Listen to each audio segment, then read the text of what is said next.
Hello everyone. This is Tobi from the Phuket Meditation Center, and you're listening to the Dharana Meditation Podcast.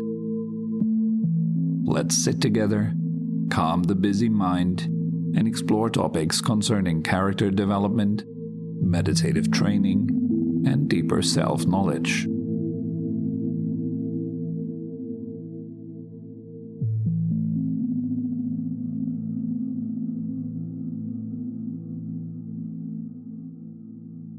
So we start by sitting upright, straighten the spine, release all the unnecessary tension in the body, let your body become soft.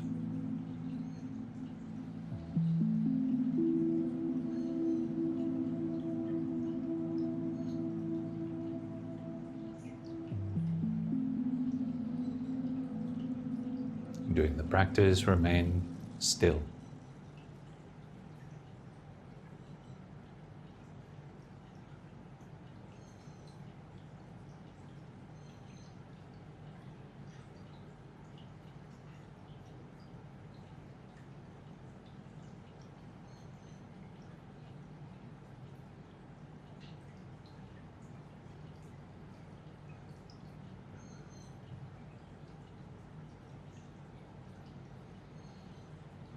Breathe in a way that feels nice, comfortable, easeful.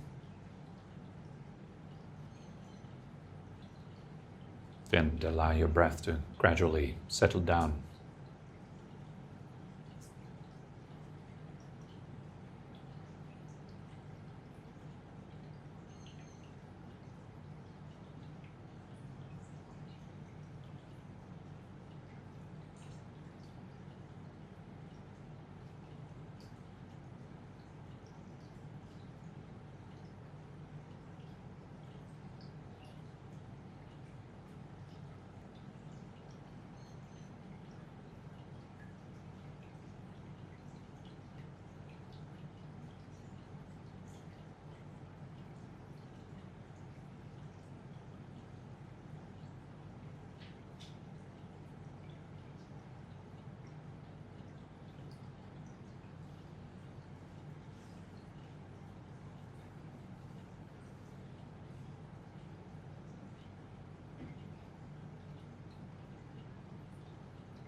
Receive yourself and this moment, whatever you are experiencing right now, with kindness, with compassion, allowing whatever there is to be.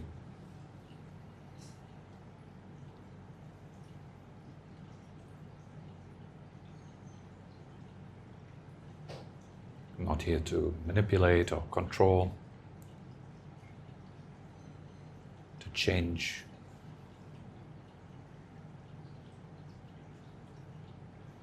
But to be aware.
aware of how much stress and suffering there is in this form, in this mind, how much restlessness expressed as an almost constant dissatisfaction with what is, trying to change and control, trying to get somewhere, become someone else.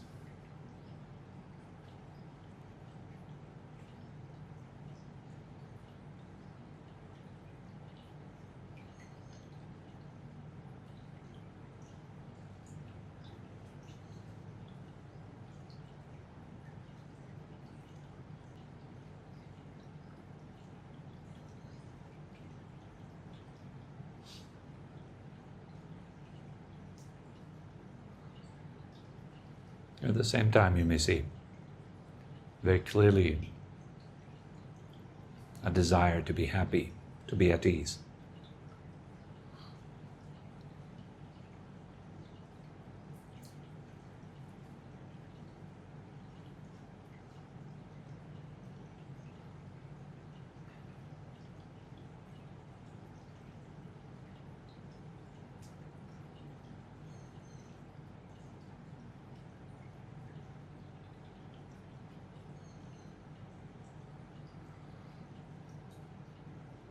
Let your practice be guided by that.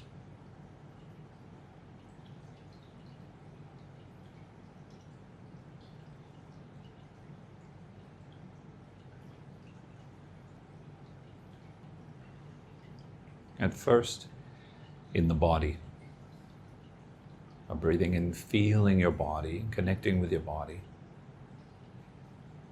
As you breathe out,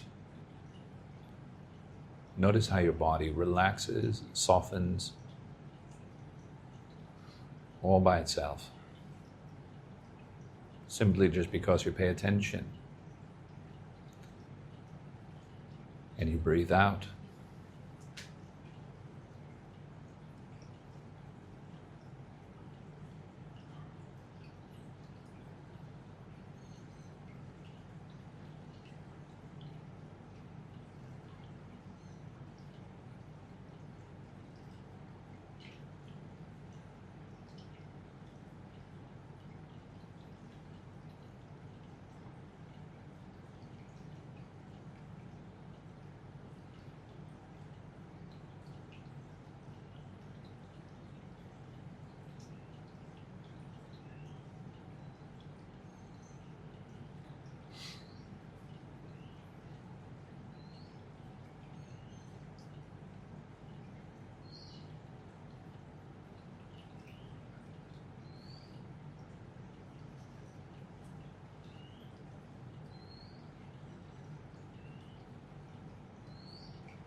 Keep it very simple, breathing in, just feeling the body, breathing out. Observe how it softens.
Notice how nice it is when tension dissolves.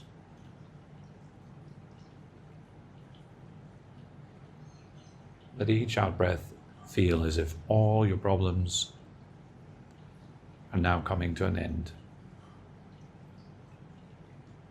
You can now finally relax fully.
Now, with being fully connected to your body,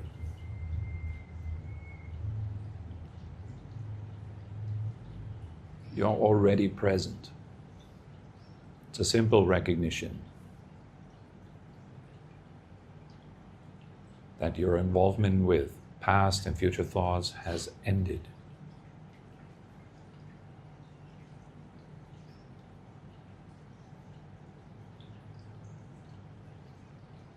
Knowing what is happening while it is happening, or knowing where your attention is right now, is presence.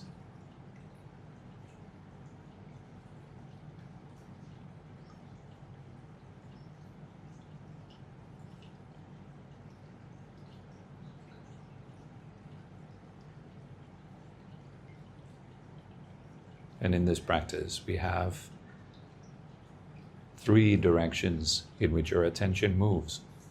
1, it moves to sound, hearing.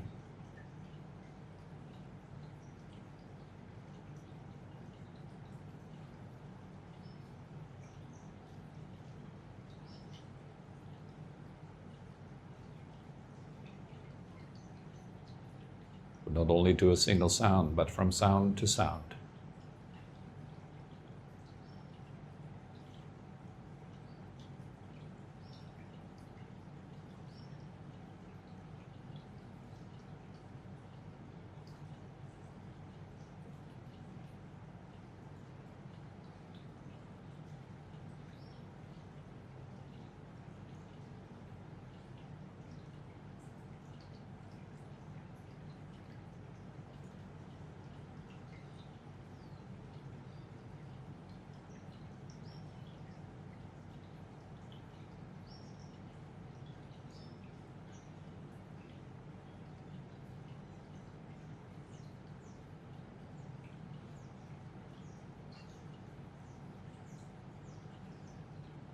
2, the attention moves to feeling.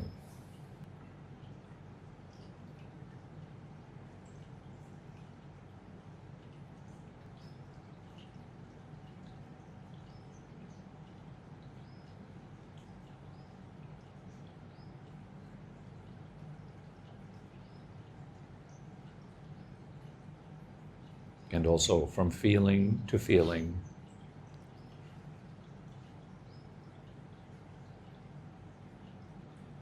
it kind of naturally browses through your body,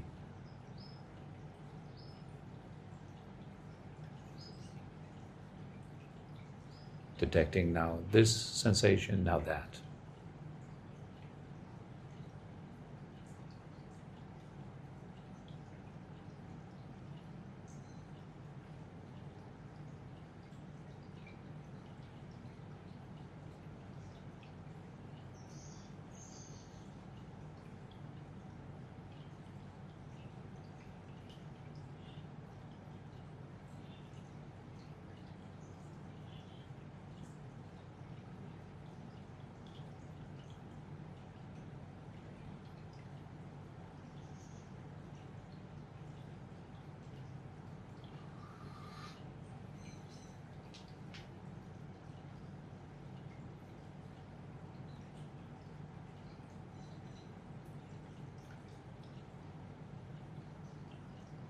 And 3, it moves to mind stuff, thinking, words and images.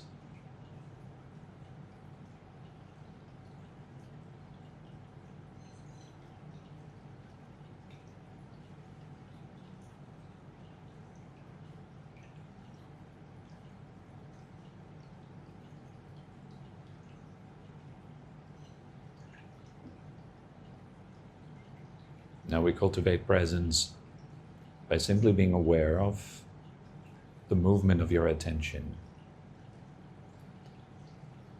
knowing where it is right now.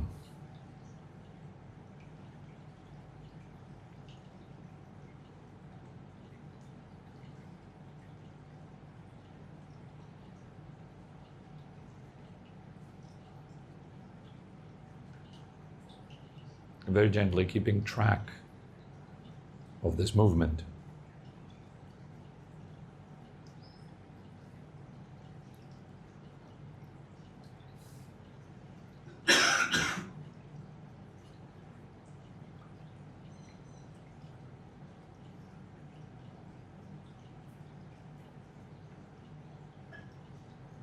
It's like observing someone that is in a room with 3 windows.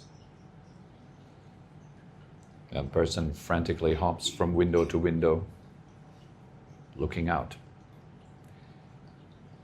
Our job is merely to know where that person is right now. Where is the attention right now?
The error here would be to forget yourself as an observer, a listener,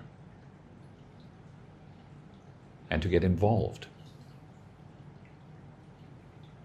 to become the voice in your head.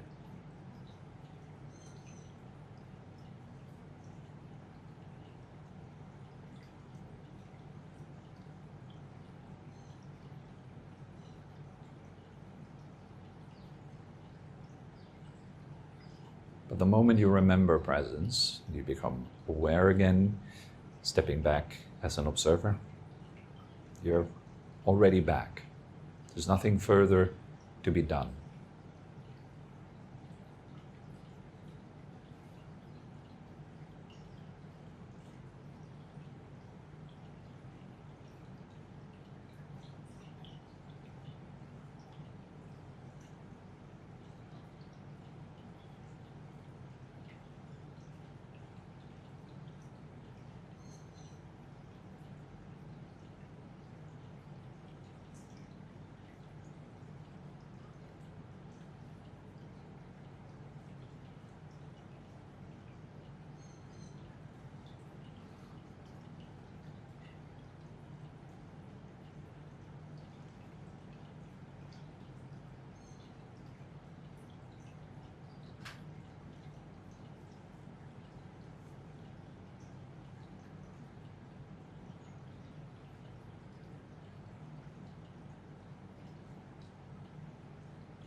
The more present you become, the more you are as an observer in this moment. The more you will find that the mental noise recedes, fades into the background.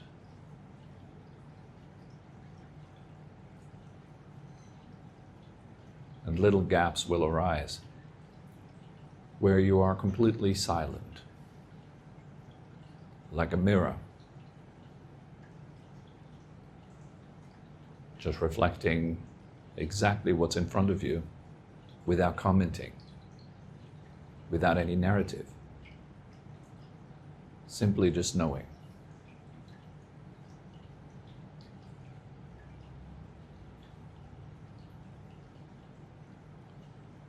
Explore those moments of silence. What is it like to be here without any narrative, without a voice in your head?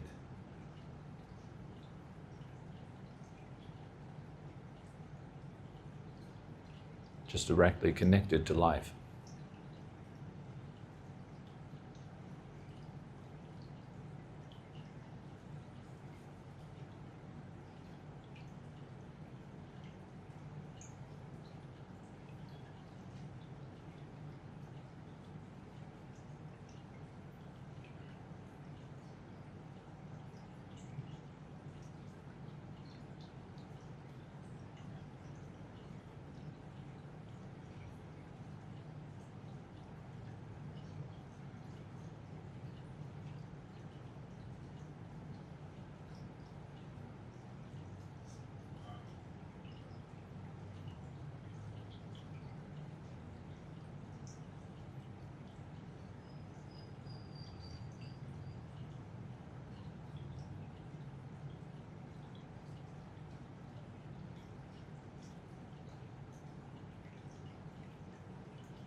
When those moments of silence arise, let yourself sink into them, relax into them. The more you appreciate them, the more you enjoy them, the longer and deeper they become.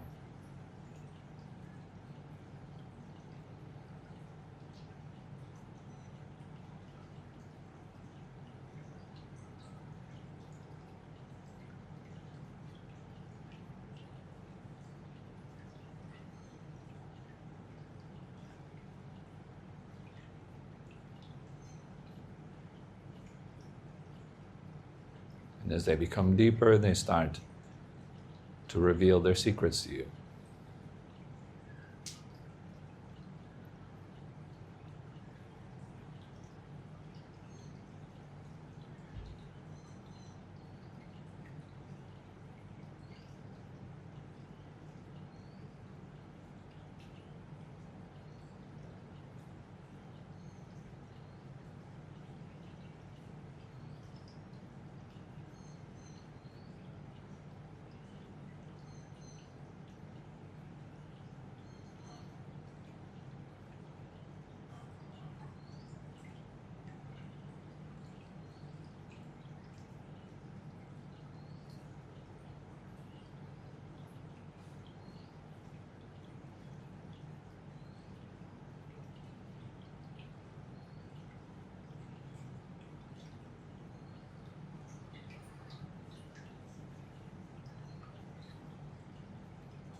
Just resting in this silence,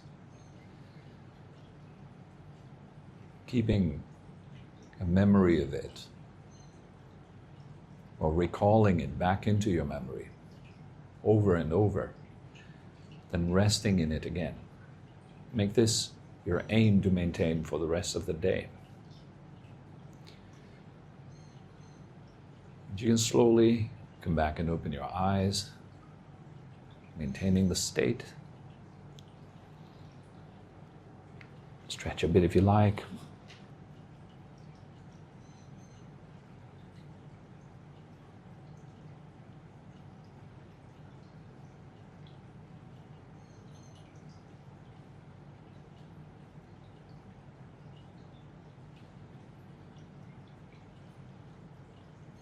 Good morning, everyone. to see all of you. Today, let's explore this idea of evolution and revolution, those two. So classically, we think of evolution as a building up of skills and powers and all these kind of things. So I'm going to treat it exactly like that. And I've thought about this kind of idea that how could we explore evolution best? And what occurred to me was that we'd have to kind of reset the human system to then see what would happen. Because evolution is always at work. And so an only way to actually see what would happen would be kind of a starting from scratch. So how do we do that? We have to remove all government interference first, all law, all protection, all surveillance, all electricity, all our modern day conveniences that we have. So we're kind of set back. We have nothing to protect us but ourselves. What would happen in such a scenario? What would happen if all police would stop working, all government would be shut down completely, all electricity would stop working? What would happen? What do you think? It would be chaos. It'd be pretty bad. So I call this the first wave that would kind of wash over this planet. That it'd be very, very gruesome. It'd be really brutal because it's all about the basis, physicality. The strongest, the most capable, physically capable individuals will take whatever they want to the detriment of those who are less strong, less capable physically. So those who are weak, they wouldn't be able to do anything. If someone comes into your house and says, wow, all your stuff is now mine, and that guy has a weapon or is physically very strong, what are you going to do? Let alone if it's a group of people that simply come into your house and take everything that belongs to you. There's nothing much you can do about it. So it will be kind of like that. It'll be a battle for resources, who gets the most water, who gets the most gasoline, the most resources to build themselves up. And it will be the people who are physically most brutal, aggressive, and strong. Right? So if you're weak, your best bet would be to find someone that can protect you, right? This is just nature's rules. This is without any government, any law, anybody that can protect you. You would have to go out there and actually find someone that would be willing to protect you. Question is, who would that be? Because that person puts themselves into risk by taking you in. You're a liability, you're a danger to them, because now they don't have to just look only out for themselves, they also have to kind of pull you along. The reason is, why would they pull you along, right? So it'd be a super messy time. So that would be the first bloody wave of evolution. I assume that's kind of how we started out in this world. It was battled out. Who gets to have this place? Who gets to have these resources? You'd have to battle it out. If you look at monkeys, they just take what they want. If you have a banana in your hand, they just take it. And now it's theirs. And if you complain about it, you're in trouble. They're dangerous. They show their teeth, they hiss at you, and so you surrender your banana very quickly because you recognize someone is stronger than you here. It's all about power. the raw stuff, the basis of all. Now the second wave is the wave of the intellect. Now those who are strong and dumb will have to die in favor of those who are strong and clever, intelligent, who are able to scheme, able to come up with ideas. One of the reasons why we dominate the animal realm is because we have intelligence. We're sharp. Well, we can come up with an air conditioner when we're feeling hot. Animals cannot do that. Even though animals are physically very often much stronger, even a small cat can completely destroy you in a heartbeat.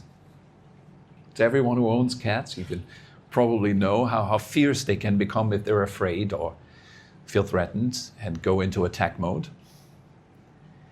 The reason we dominate the animal realm is because we have superior intellect. We're much more clever. This is also the reason why we have all those gadgets that we have right now. Yes, coming up with smartphones, with internet technology, even AI. We're even able to produce a technology that mirrors intelligence. Makes its own decisions and so on. Even is governed by its own self-preservation instinct. So that would be the second wave.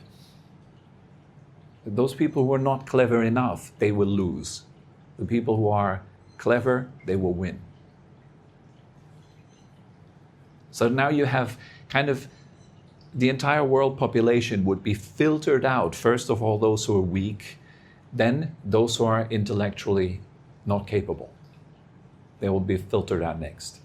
So you have nature sorts this out naturally. It looks like it's my doing, but actually it's a striving for improvement, for making things better. So in order to make things better, things that are worse have to fall away. They have to be sorted out. That's what nature does. It's natural selection, right? And it's always at play, constantly, even right now. It's governing your body, how it works, whether it's efficient enough. The body has to constantly balance itself out against environmental forces and so on that try to kill us. So the body is doing an excellent job keeping you healthy. If the immune system is compromised, the body will fail. All of these are natural processes, whether they're within the body or outside, in the macrocosm or in the microcosm, same law. What is useful to life and prosperity and good will prevail. What is not will be selected out. It will be destroyed.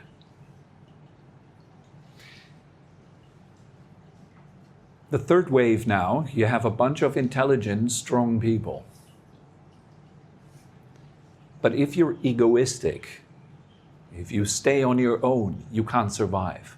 So the next one is the social wave. Now those will survive who have social capacity, who can form tribes and groups. Because that's more power, more strength, more prosperity. If you put a bunch of intelligent, strong people together, then you have more intelligence, more strength, more power, more prosperity, more growth, more evolution. So tribes will form. If you're unwilling to form a tribe, if you're on your own, you don't like the company of others, you will perish. If you can, then you need to survive in a group. That's why we're connected. Human beings strive for connection. So now we have power, we have intellect, we have social. All of those are skills that allow us to flourish. Now, if all of that grows and evolves and we have more and more people, you have more and more small tribes, they eventually start to form a big tribe, a country. And It is those who are strong that protect that country or expand it. Then it is those who are intelligent that usually command those who are strong and command and govern the country in a way that it would lead to better, hopefully. And those who are socially capable, they keep the cohesion alive, yes?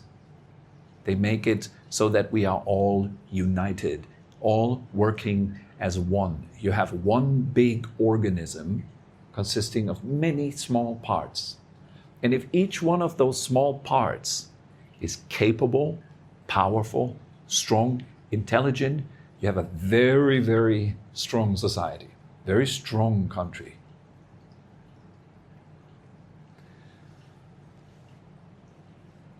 Now we get into the really interesting part, which is what's next. We're at that level right now where we are, thanks to our intelligence, thanks to our power, thanks to our social capacity, get relatively good along, as good as it gets, all over the world. We have materially enough so that we can share and help even those who are a bit more poor, who don't have that much. We care for one another and so on, but it's shaking. Why? Why is the world such a shaky place, such a dangerous place? Where people very divided,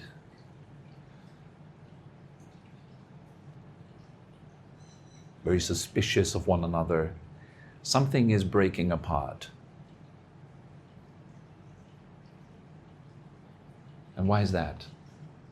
Because we miss the last stage of evolution, which would be revolution, or the spiritual evolution. Now, revolution, I'm not talking about get out there and protest and burn cars and all that kind of stuff. It's not the revolution I'm talking about. The revolution I'm talking about is the revolving of consciousness inward. So thus far in this entire world, we have evolved outward, expressed. It's all physical, it's all heady, brainy. And it's all about me and others. But we're not fully capable because we have not attained to our highest potential. And why is that? Because we ignore ourselves. You have to make a sacrifice. If you want to improve the outer state, you have to neglect the inner. And that's exactly the problem of this world. We're so much lost in outside that we completely forget ourselves. Now we even would have all the time in the world, all the leisure in the world to actually sit quietly and know ourselves, understand ourselves, and keep evolving inward, involving, or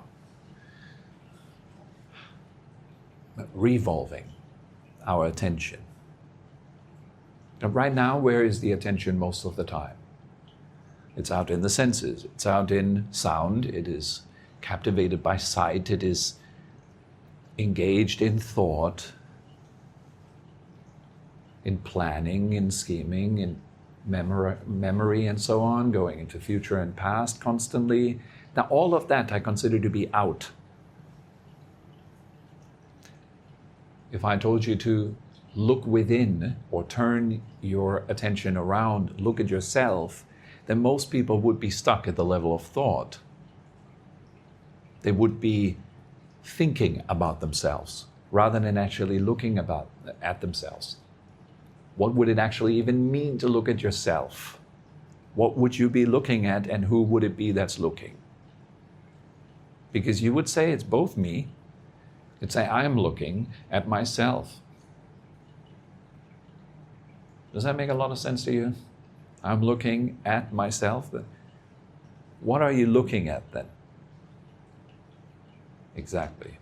Are you your own object? I don't think so.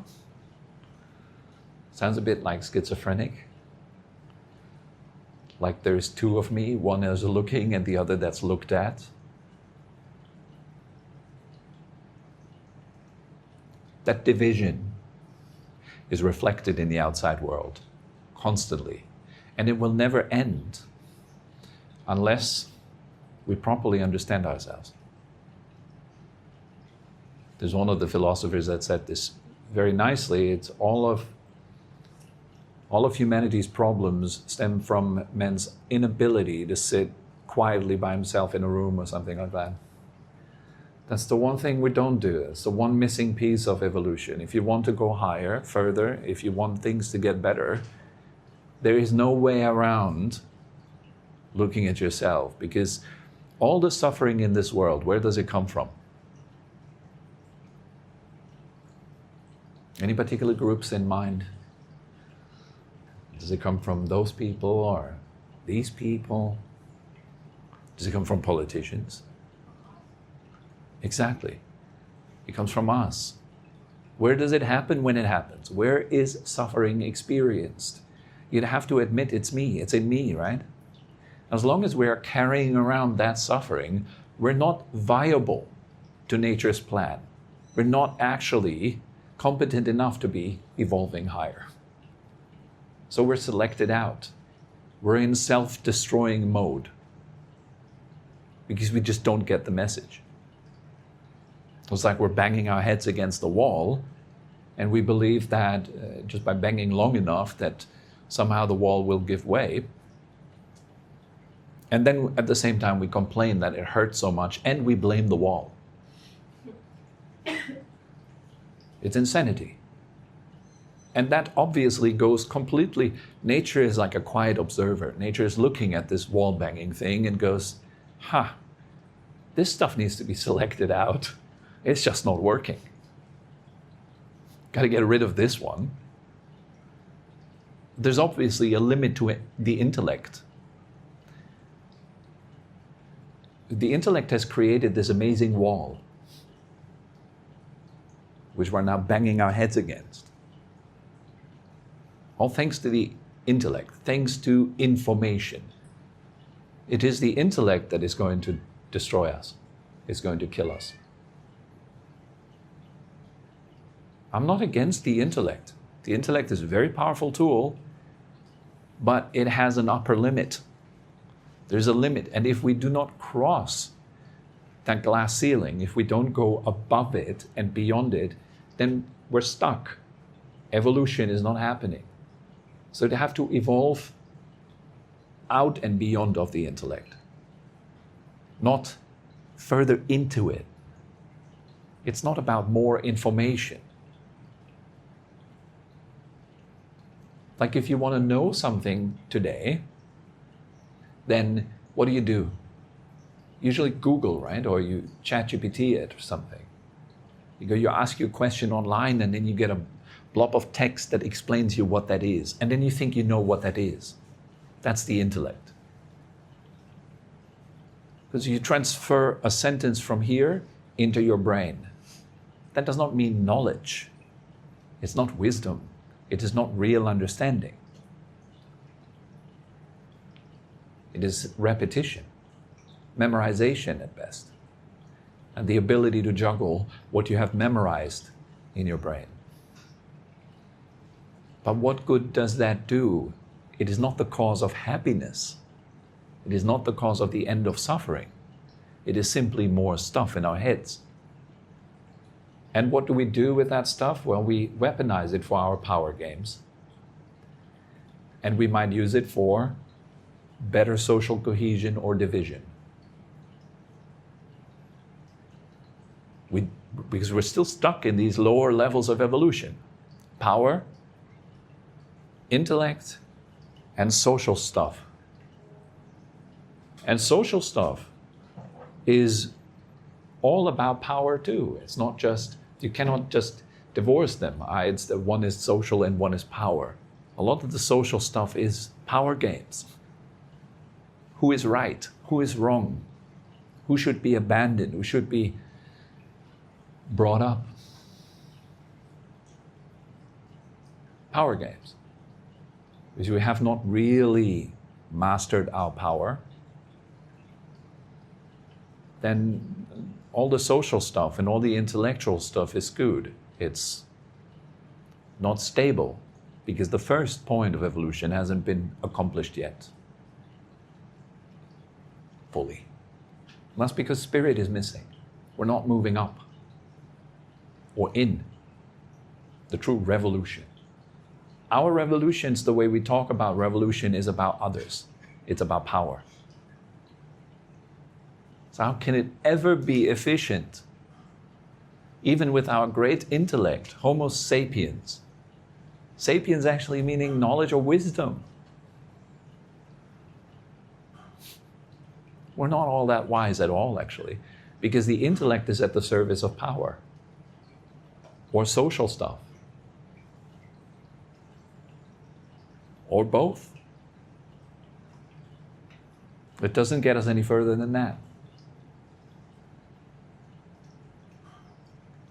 So we have to engage a true revolution.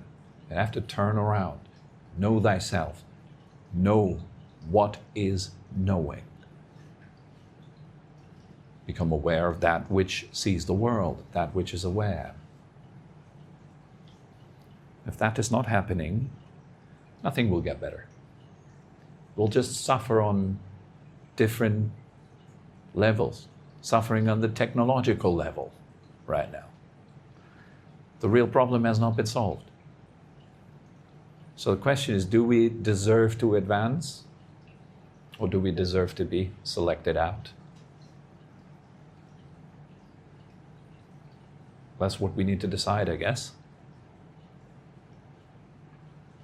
But there's so many other shiny things that keep us distracted right now. Who's going to seriously make that decision for themselves? A lot of competition. You can entertain yourself endlessly. Isn't that more attractive than a real revolution? Even in the outer world, people are kept at bay with bread and games so they don't flood the streets and protest and destroy everything because they're unhappy. But they're not noticing that they're unhappy as long as they're nicely distracted and entertained and medicated.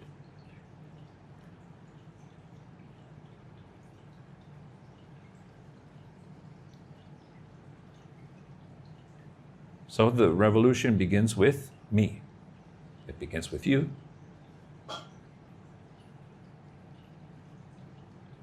And the puzzle to solve is suffering.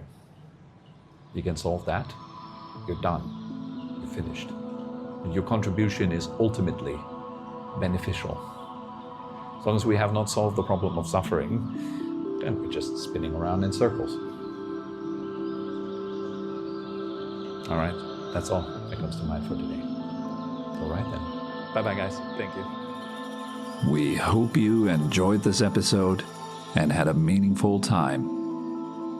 For more information and upcoming events, head over to our website at phuket-meditation.com. Thank you very much for listening and have a wonderful day.